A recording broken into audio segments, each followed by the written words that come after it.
খুব সুন্দর একটা কাপ সেট। এগুলো হয়েছে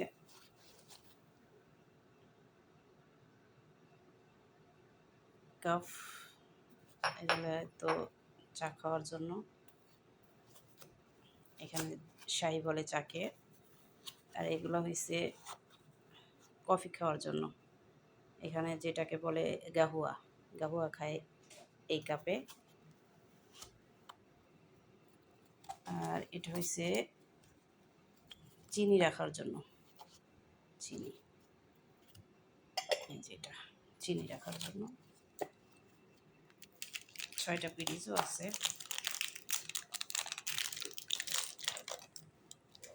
পিরিচগুলো খুবই সুন্দর, সেটা কিন্তু অনেক সুন্দর হয়েছে। অবশ্যই আপনাদের মতামত জানাবেন।